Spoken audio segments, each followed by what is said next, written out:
Hello every one, പുതിയൊരു വീഡിയോയിലോട്ട് എല്ലാവർക്കും സ്വാഗതം. ഇന്നത്തെ വീഡിയോയിൽ നമ്മൾ ഡിസ്കസ് ചെയ്യാൻ പോകുന്നതെന്ന് പറയുമ്പം വളരെ വളരെ വളരെ ഇമ്പോർട്ടൻ്റ് ആയിട്ടുള്ളൊരു ടോപ്പിക്കാണ് ഡിസ്കസ് ചെയ്യാൻ പോകുന്നത്. എന്താണെന്ന് വെച്ചാൽ നിങ്ങൾ തംബ്നെയിൽ കണ്ടിട്ടുണ്ടാവും, semester exam paper presentation to get good marks. എങ്ങനെ പാസ്സാവാന്നുള്ളത് നമ്മൾ പറയും, എങ്ങനെ നല്ല മാർക്ക് സ്കോർ ചെയ്യാമെന്നുള്ളത് നമ്മൾ പറയും, സ്റ്റഡി ലീവ് എങ്ങനെ പ്രോപ്പറായിട്ട് യൂട്ടിലൈസ് ചെയ്യുക എന്നുള്ള ഒരു പോയിൻറ്റും ഞാൻ ടച്ച് ചെയ്യുന്നതാണ്. May be this video will be little bit lengthy, കുറച്ച് ലെങ്തി ആയിരിക്കാം. അപ്പോൾ ഞാൻ ഈ വീഡിയോ ഷൂട്ട് ചെയ്യുമ്പോൾ എനിക്ക് ഉറക്കം വരുന്നുണ്ട്. അപ്പോൾ 10-11 മണിയായിന്, ഞാൻ നേരത്തെ ഉറങ്ങുന്ന ആളാണ്. So I got lot of requests that how to prepare for exams and all. So I thought to make a video, and I just consulted with my teacher, my previous teacher. So some inputs I got regarding the evaluation, all those things. These are not, I am simply saying, ഞാൻ വെറുതെ എന്തെങ്കിലും ഒന്നും പറയില്ല. These are from credible sources. അത് ഞാൻ അതിൻ്റെ ഒരു authenticity ഞാൻ ഉറപ്പ് വരുത്തി, ഞാൻ ഡയറക്റ്റായിട്ട് ചോദിച്ച് കളക്ട് ചെയ്ത ഇൻഫോർമേഷനാണ് ഞാൻ ഇവിടെ ഡിസ്കസ് ചെയ്യാൻ പോകുന്നത്. എങ്ങനെയാണ് നിങ്ങൾ പ്രോപ്പറായിട്ട് സെമസ്റ്റർ പേപ്പർ പ്രസൻറ്റ് ചെയ്യേണ്ടത്, എങ്ങനെയാണ് ഓരോ ക്വസ്റ്റ്യൻസും അറ്റൻഡ് ചെയ്യേണ്ടത് എന്നുള്ള ഒരു വീഡിയോ ആണ്. അപ്പോൾ ഞാനൊരു പേപ്പറൊക്കെ എടുത്തിട്ടുണ്ട്, കാരണം പോയിൻ്റ് മിസ്സാകാൻ പാടില്ലല്ലോ. അപ്പോൾ അതുകൊണ്ടാണ് ഞാനൊരു പേപ്പറൊക്കെ കൈ വെച്ചത്.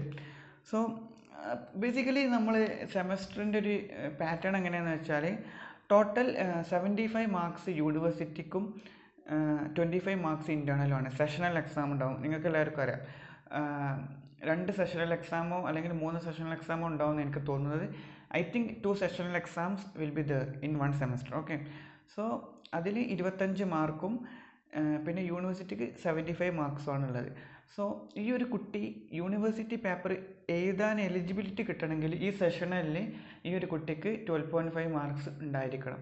സോ അതുകൊണ്ടാണ് നമ്മൾ ടീച്ചേഴ്സിനോടൊന്നും ഓവർ കളിക്കാൻ നിൽക്കരുത്. കാരണം ചിലപ്പോൾ നമ്മൾ എന്തെങ്കിലുമൊക്കെ അവരോട് എന്തെങ്കിലുമൊക്കെ പ്രശ്നം ഉണ്ടാക്കിയാൽ ചിലപ്പോൾ നമുക്ക് യൂണിവേഴ്സിറ്റി എക്സാം എഴുതാൻ പറ്റൂല, അങ്ങനെ ഒരു പ്രശ്നം വരും. ഓരോന്നും ആരും ടീച്ചേഴ്സായിട്ടൊന്നും ഒന്നിനും നിൽക്കാൻ നിൽക്കരുത്. നല്ല കുട്ടിയായിട്ട് കളിയും ചിരിയും പഠനമൊക്കെ കൂടെ കൂട്ടിയിട്ട് കൊണ്ടുപോകുക. ഓക്കെ, സോ 12.5 മാർക്ക് അവിടെ കിട്ടണം, എന്നാലേ നിങ്ങൾക്ക് യൂണിവേഴ്സിറ്റിക്ക് അപ്പിയർ ചെയ്യാൻ പറ്റുള്ളൂ. അപ്പോൾ രണ്ടിലും 50-50 കിട്ടണം. അപ്പോൾ 75 യൂണിവേഴ്സിറ്റിക്ക് എത്ര കിട്ടണം? 37 കിട്ടണം പാസ്സാവണമെങ്കിൽ. അപ്പോൾ നിങ്ങൾ യൂണിവേഴ്സിറ്റി പേപ്പർ എഴുതണമെങ്കിൽ 37 മാർക്ക് കിട്ടിയാലേ നിങ്ങൾ പാസ്സാവുള്ളൂ. എലിജിബിലിറ്റി കിട്ടണമെങ്കിൽ 12.5 മാർക്കും കിട്ടണം. ഓക്കെ, സെഷനലിൽ.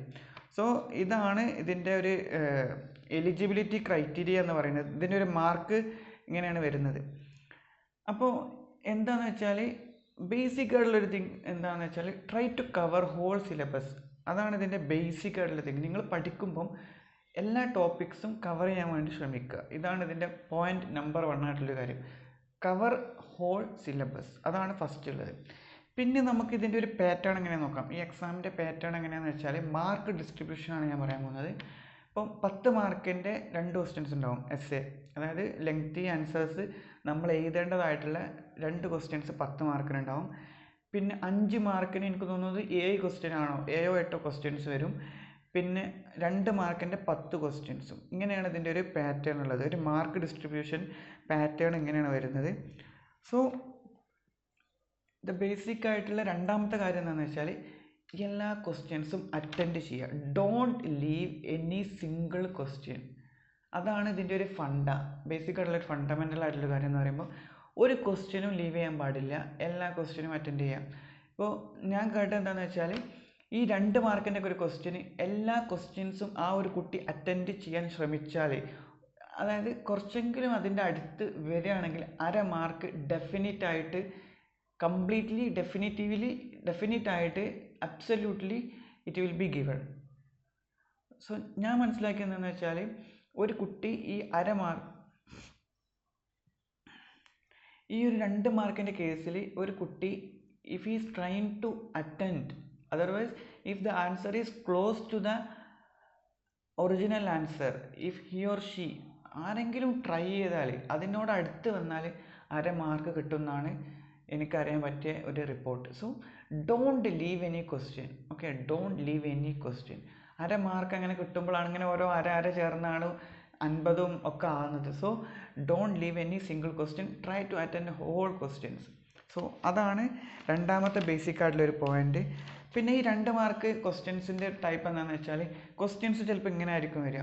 അപ്പോൾ define, for example define bioavailability. അപ്പം നമ്മൾ ആ ഡെഫിനിഷൻ പ്രോപ്പറായിട്ട് കൊടുത്തിട്ടുണ്ടെങ്കിൽ you will get 2 marks. There is no doubt about that. ചിലപ്പം ക്വസ്റ്റ്യൻ ഇങ്ങനെ ആയിരിക്കും, എന്തെങ്കിലും ഒരു ഇക്വേഷൻ, സോ നേൺസ്റ്റ് ഇക്വേഷൻ എഴുതാൻ പറയുക, അല്ലെങ്കിൽ ഇൽക്കോവിക് ഇക്വേഷൻ, ഏതെങ്കിലും ബിയർ ലാംബേർട്സ് ലോ, അങ്ങനെ ഏതെങ്കിലും ഒരു ക്വസ്റ്റ്യൻ വരികയാണെങ്കിൽ ആ ഒരു ഇക്വേഷൻ എഴുതിയാൽ എന്താണ്, നിങ്ങൾക്ക് അവിടെ 2 മാർക്ക് കിട്ടും. ഇപ്പോൾ കെമിസ്ട്രി ആണെങ്കിൽ സ്ട്രക്ചറും യൂസും പ്രോപ്പറായിട്ട് സ്ട്രക്ചർ വരച്ച് കറക്റ്റ് യൂസസും കൊടുത്തിട്ടുണ്ടെങ്കിൽ 2 മാർക്ക് കിട്ടും. അവിടെ നിന്ന് നമുക്ക് മാർക്ക് നഷ്ടമാവാനുള്ള ചാൻസ് ഇല്ല. ഇപ്പോൾ കോളേജ് ആണെങ്കിൽ mechanism of action and uses, mechanism of action എഴുതി വെക്കുക, അല്ലെങ്കിൽ 4 യൂസോ അല്ലെങ്കിൽ 2 യൂസോ കൊടുത്താൽ 2 മാർക്ക് അവിടെ ഗ്യാരണ്ടീഡ് ആണ്. സോ നമുക്കവിടെ മാർക്ക് അവിടെ നഷ്ടമായി പോകാനുള്ള ചാൻസ് വളരെ കുറവാണ് ഈ 2 മാർക്ക്. സോ ചിലപ്പോൾ ഉത്തരം കംപ്ലീറ്റ് അല്ല, അപ്പം നിങ്ങൾ ഹാഫ് പേജ് എഴുതിയാലും നിങ്ങൾക്ക് മാർക്ക് കിട്ടൂല, 2 മാർക്ക് കംപ്ലീറ്റ് ആയിട്ട് കിട്ടൂല. ഓക്കെ, അത് നിങ്ങൾ നോക്കുക. അപ്പോൾ ഇതാണ് 2 മാർക്കിൻ്റെ കേസിൽ പറയാനുള്ളത്. പിന്നെ പറയാനുള്ളത് എന്താണെന്ന് വെച്ചാൽ 10 മാർക്കിൻ്റെ കേസിലാണ്. 10 മാർക്കിൻ്റെ കേസിൽ എന്ന് പറയുമ്പോൾ ഇപ്പോഴത്തെ ഒരു ട്രെൻഡ് എനിക്കറിയാൻ പറ്റിയത്, ഞാൻ ഇങ്ങനെ വാല്യുവേഷനൊക്കെ പോകുന്നവരോട് ചോദിച്ചപ്പം എനിക്ക് അറിയാൻ പറ്റിയത്, ഇപ്പോഴത്തെ കുട്ടികൾ ഒരു പേജ് മാത്രം, ഇപ്പോൾ ഒരു പേപ്പറിൻ്റെ ഒരു പേജ്, ഇതാണ് ഒരു പേജ് എന്ന് പറയുന്നത്, ഒരു സൈഡ് അതാണ് ഒരു പേജ്. ഓക്കെ, ഈ ഒരു പേപ്പറിൻ്റെ ഒരു പേജ് മാത്രം എഴുതിയിട്ട് 10 മാർക്കിനൊക്കെ എഴുതുന്ന ആളുകളുണ്ട്. എന്ത് തന്നെ വന്നാലും നിങ്ങൾ 10 മാർക്കിൻ്റെ എസ്സേസ് ഒരു നിലക്കും വിടാൻ പാടില്ല. മസ്റ്റായിട്ട് അറ്റൻഡ് ചെയ്യേണ്ട ക്വസ്റ്റ്യൻസ് ആണ് 10 മാർക്കിൻ്റെതെന്ന് പറയുമ്പോൾ. സോ ഈ 10 മാർക്കിൻ്റെ കേസ് എന്ന് പറയുമ്പോൾ ഒരു പേജ് എഴുതിയിട്ട് അതിനൊന്നും എന്തായാലും 10 മാർക്ക് കംപ്ലീറ്റ് ആയിട്ട് കിട്ടില്ല. Maximum you have to write 2.5 മുതൽ 3 പേജ് വരെ നിങ്ങൾ എന്തായാലും 10 മാർക്കിൻ്റെ ക്വസ്റ്റ്യൻ നിങ്ങൾ അറ്റൻഡ് ചെയ്തിരിക്കണം. അത് വളരെ ആ ഒരു ഇമ്പ്രഷൻ അവിടെ ക്രിയേറ്റ് ചെയ്യപ്പെടും. നിങ്ങളിപ്പോൾ ഒരു പേജിൽ നിങ്ങൾ അത് 10 മാർക്കിൻ്റെ കണ്ടൻസ് കൊള്ളിക്കാൻ നോക്കിയാലും you will not get complete 10 marks. Anyway you will not get complete 10 marks. അതിനോട് ക്ലോസ് ആയിട്ട് 8 or 9 കിട്ടണമെങ്കിൽ 2.5 മുതൽ 3 പേജ് മസ്റ്റായിട്ട് നിങ്ങൾ എഴുതിയിരിക്കണം. ഓക്കെ, കാരണം കുറച്ച് ഇലാബറേറ്റ് ചെയ്തിട്ട്, because this is essay right, so long answers it is. So you have to little bit elaborate and try to incorporate things in to 2-3 pages. So അതുകൊണ്ടാണ് പറയുന്നത് സിലബസ് ഫുള്ള് കവർ ചെയ്യണം. കാരണം ഇവിടെ choice ഇല്ല, questions ഇല്ല. ഏതൊരു ടോപ്പിക്കിൽ നിന്ന് വേണമെങ്കിൽ ഇവർക്ക് നമുക്ക് എസ്സേ ചോദിക്കാൻ പറ്റും. സോ ഇവിടെയാണ് ഈ സിലബസ് ഫുള്ള് കവർ ചെയ്യുന്നതിൻ്റെ ഒരു ഇമ്പോർട്ടൻസ് വരുന്നത് ഇവിടെയാണ്. കാരണം ചോയ്സ് ഇല്ല. ഓക്കെ, സോ ഇതാണ് ഈ ക്വസ്റ്റ്യൻസിനെ കുറിച്ച് പറയാനുള്ളത്. പിന്നെ 5 മാർക്കിൻ്റെ ക്വസ്റ്റ്യൻ എന്ന് പറയുമ്പോൾ ഇതുപോലെ തന്നെ 1.5 പേജ് നിങ്ങൾ എഴുതാൻ വേണ്ടി ശ്രമിക്കുക. 1.5 പേജ്. ഇപ്പോൾ ഞാൻ പറഞ്ഞ മനസ്സിലായല്ലോ. ഇപ്പോൾ 2 മാർക്കിൻ്റെ ക്വസ്റ്റ്യൻസിലാണെങ്കിൽ ആ ക്വസ്റ്റ്യൻ്റെ ടൈപ്പ് അനുസരിച്ച് വേണം നിങ്ങൾ ആൻസർ ചെയ്യാൻ. ഡെഫിനിഷൻ ആണെങ്കിൽ ഡെഫിനിഷൻ, സ്ട്രക്ചർ ആണെങ്കിൽ യൂസ്, മെക്കാനിസം ഓഫ് ആക്ഷൻ, അത്തരം കാര്യങ്ങൾ, ഇക്വേഷൻസ് ഒക്കെ അത് എഴുതിയാൽ നിങ്ങൾക്ക് മാർക്ക് കിട്ടും. 10 മാർക്കാണെങ്കിൽ 2.5 to 3 പേജ് മസ്റ്റായിട്ടും എഴുതണം. പിന്നെ 5 മാർക്കിൻ്റെ ക്വസ്റ്റ്യൻ ആണെങ്കിൽ 1.5 പേജ് മസ്റ്റായിട്ടും നിങ്ങൾ എഴുതിയിരിക്കണം. പിന്നെ ഇതിൻ്റെ ഒരു ഇവാലുവേഷൻ, അപ്പോൾ അവരെങ്ങനെയാണ് പേപ്പർ ഇവാലുവേറ്റ് ചെയ്യുക, നിങ്ങൾ എങ്ങനെയാണ് പ്രസൻറ്റ് ചെയ്യേണ്ടതെന്നുള്ളതാണ് ഞാൻ പറയാൻ പോകുന്നത്. സോ ഇപ്പോൾ നമ്മൾ പറഞ്ഞല്ലോ 10 മാർക്കിൻ്റെ ഒരു ക്വസ്റ്റ്യൻ, ഇപ്പോൾ write an essay about dissolution, അല്ലെങ്കിൽ dissolution models, different models are there, right. So ആ ഒരു മോഡലിൻ്റെ മെക്കാനിസം എന്നൊക്കെ വെച്ചിട്ട് ഒരു ക്വസ്റ്റ്യൻ ചോദിക്കുകയാണെങ്കിൽ, ഫോർ എക്സാമ്പിൾ ഞാൻ പറഞ്ഞു, അല്ലെങ്കിൽ write an essay about CNH pharmacology, അല്ലെങ്കിൽ ANS pharmacology, whatever it may be, ഒരു എസ്സേ ചോദിക്കുകയാണെങ്കിൽ ഒരു 3 പേജ് നിങ്ങൾ എന്തായാലും എഴുതണം. നിങ്ങൾക്ക് മനസ്സിലായല്ലോ. അതിൽ ആ ഒരു 3 പേജിൽ ഫ്ലോ ചാർട്ട് കൊള്ളിക്കുക, ഡയഗ്രാംസ് കൊള്ളിക്കുക. പിന്നെ ഇങ്ങനെ പാരഗ്രാഫ് ആക്കി എഴുതുമ്പോൾ ഉള്ളൊരു പ്രശ്നം എന്താണെന്ന് വെച്ചാൽ, there will be lot of papers, ഒരുപാട് പേപ്പേഴ്സ് ഉണ്ടാവും നോക്കാൻ, അല്ലേ. ആർക്കും അത് ഫുള്ള് വായിച്ച് നോക്കാനുള്ള ഒരു സമയം അവിടെ കിട്ടൂല, ഒരു നിലക്കും കിട്ടൂല. അപ്പോൾ എന്നോട് പറഞ്ഞത് എന്താണെന്ന് വെച്ചാൽ, ആരും ഫുള്ളൊന്നും വായിച്ച് നോക്കില്ല, ഒരുപാട് പാരഗ്രാഫാക്കി എഴുതിയിട്ട് ഒരു കാര്യമില്ല. പോയിൻറ്റ്സ് നമ്പർ ഇട്ട് എഴുതുക. അതിലും ഇമ്പോർട്ടൻ്റ് ആയിട്ടുള്ള പോയിൻ്റ് ഉണ്ടെങ്കിൽ അണ്ടർലൈൻ ചെയ്യുക. പ്രൊവൈഡഡ്, ഒരിക്കലും തെറ്റായിട്ടുള്ളത് അണ്ടർലൈൻ ചെയ്യരുത്. കാരണം നമ്മൾ അണ്ടർലൈൻ ചെയ്യുമ്പോൾ ഈ ഒരു ഇവാലുവേറ്ററെ ജോലി നമ്മൾ എളുപ്പമാക്കണം. പക്ഷേ തെറ്റ് നമ്മൾ 100% കോൺഫിഡൻസ് ഉണ്ടെങ്കിൽ നമുക്ക് അണ്ടർലൈൻ ചെയ്യാം. തെറ്റൊരിക്കലും ഹൈലൈറ്റ് ചെയ്യുക, അണ്ടർലൈൻ ചെയ്യുന്നു ചെയ്യരുത്. സോ അത് നിങ്ങൾ ശ്രദ്ധിക്കുക. അപ്പോൾ പോയിൻറ്റ്സ് ആയിട്ട് എഴുതുക, നമ്പർ ഇട്ട് എഴുതുക. പിന്നെ ഫ്ലോ ചാർട്ട് എഴുതുക, ഫ്ലോ ചാർട്ട് വരയ്ക്കുക. ഡയഗ്രാംസ്, ആ ഡയഗ്രാമൊക്കെ കാണുമ്പോൾ തന്നെ ആ ഇവാലുവേറ്റർക്ക് മനസ്സിലാവും, so this fellow knows something about this. See, this kind of things will get an impression and it will give you more marks. So the thing is, 3 page അല്ലെങ്കിൽ 2.5 page എന്നുള്ള S A ക്വസ്റ്റ്യനിൽ ഈ സംഗതികളൊക്കെ ഉൾക്കൊള്ളിച്ചിട്ട് 3 page തികക്കാനുള്ള ഒരു skill ആ കുട്ടിക്ക് ഉണ്ടായിരിക്കണം, ആ ഒരു ടെക്നിക്ക് ആ കുട്ടിക്ക് ഉണ്ടായിരിക്കണം. അവിടെ മാർക്ക് സ്കോർ ചെയ്യാൻ പറ്റുക. അല്ലാണ്ട് നിങ്ങൾ കറക്റ്റ് 3 പേജ് ഫുള്ള് പാരഗ്രാഫ് എഴുതേണ്ട ആവശ്യമില്ല. കുറച്ച് ഡയഗ്രാം വരയ്ക്കുക, ഒരു ഫ്ലോ ചാർട്ട് വരയ്ക്കുക, ഇങ്ങനെ പോയിന്റ് ഇട്ട് എഴുതുക. അങ്ങനെയാണ് അറ്റൻഡ് ചെയ്യേണ്ടത്. അല്ലാണ്ട് നിങ്ങളിപ്പോൾ എന്താണ് ഒരു പേജിൽ പോയിന്റ്സ് മാത്രം എഴുതി 10 മാർക്കിന് നിങ്ങൾക്കവിടെ ഫുള്ള് മാർക്ക് കിട്ടിക്കൊള്ളണമെന്നില്ല, ഒരിക്കലും കിട്ടൂല. So this pages also matters, so this pages also matters. So don't leave the exam hall without attempting around 2 to 3 pages for this 10 marks questions. So ഞാൻ പറഞ്ഞല്ലോ, അത് കൊള്ളിക്കാനുള്ള ഒരു ടെക്നിക്ക് ആ കുട്ടിക്ക് ഉണ്ടായിരിക്കണം. അവിടെയാണ് ആ സ്കില്ല് വേണ്ടത്. പിന്നെ എന്താണെന്ന് വെച്ചാൽ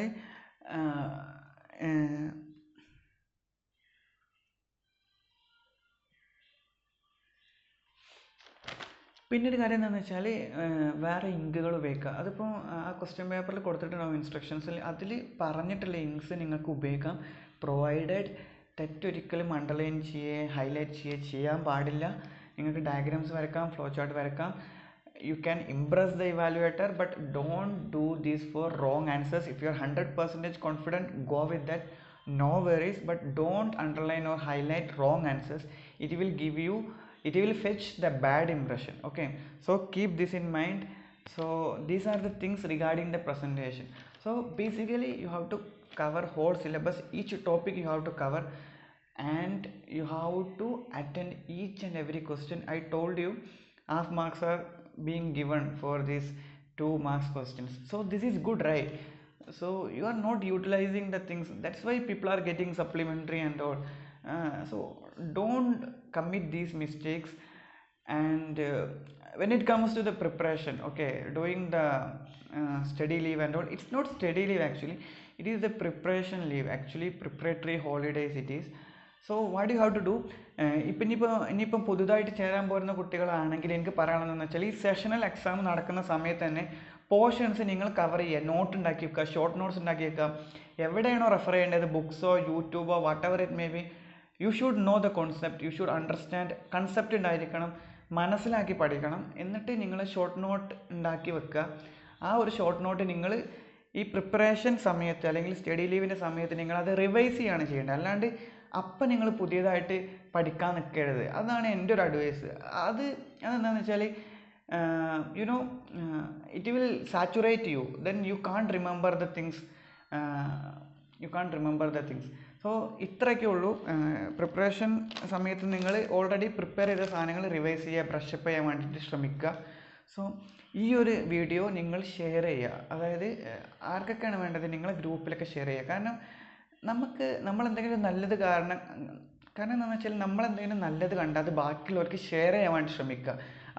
അപ്പം നിങ്ങളെ ദൈവം പടച്ചോനെ, എന്തായാലും ഒരു ദൈവം ഉണ്ടല്ലോ എല്ലാവർക്കും, ആ ഒരു ദൈവം നമ്മളെ എവിടെയും കൊടുക്കൂല. അതാണ് ഞാൻ മനസ്സിലാക്കിയൊരു സംഗതി. അപ്പം ഈ ഒരു കണ്ടൻറ്റ് നിങ്ങൾക്ക് ഇഷ്ടപ്പെട്ടാൽ, യൂസ്ഫുൾ ആണെന്ന് തോന്നുകയാണെങ്കിൽ share with your friends in your groups and all. So then നിങ്ങൾക്ക് ചിലപ്പോൾ എക്സാം എഴുതുമ്പോൾ ആ ഒരു ആൻസർ നിങ്ങളെ ദൈവം സഹായിക്കും ഓർക്കാനോ അല്ലെങ്കിൽ റീകളക്ട് ചെയ്യാനോ. ആ ഒരു സ്ട്രക്ചറോ എന്തെങ്കിലും നല്ല കാര്യങ്ങൾ നിങ്ങൾ ചെയ്യുമ്പോൾ അത് നിങ്ങൾക്ക് വേറൊരു കോലത്തിൽ കിട്ടും, അത് ബെനിഫിറ്റ് കിട്ടും. സോ കാരണം എന്താ വെച്ചാൽ ഇതിപ്പോൾ യൂട്യൂബിൽ നിന്ന് എനിക്ക് ഒരുപാട് വരുമാനം കിട്ടും. അങ്ങനെ നിങ്ങൾ എൻ്റെ ചാനൽ കണ്ടിട്ടുണ്ടാവും എത്ര വ്യൂസ് ഉണ്ട് അതിനൊക്കെ. So it's like I am just helping you people. I just want to people should come like from Kerala നൈപ്പറിലോട്ടും അല്ലെങ്കിൽ നല്ല റിസർച്ച് ഇൻസ്റ്റിറ്റ്യൂട്ടിലും കമ്പനീസിലോട്ടൊക്കെ പീപ്പിൾ കയറി വരണം എന്ന് ആഗ്രഹിക്കുന്ന ഒരാളാണ് ഞാൻ. ആ ഒരു മോട്ടോ വെച്ചിട്ടാണ് ഞാൻ കോണ്ടൻറ്റ് ചെയ്യുന്നത്. So please share these contents on your WhatsApp groups and community, pharma community and all. So thanks for watching. Keep all these points in mind. We'll come with another video. Thanks for watching. Bye.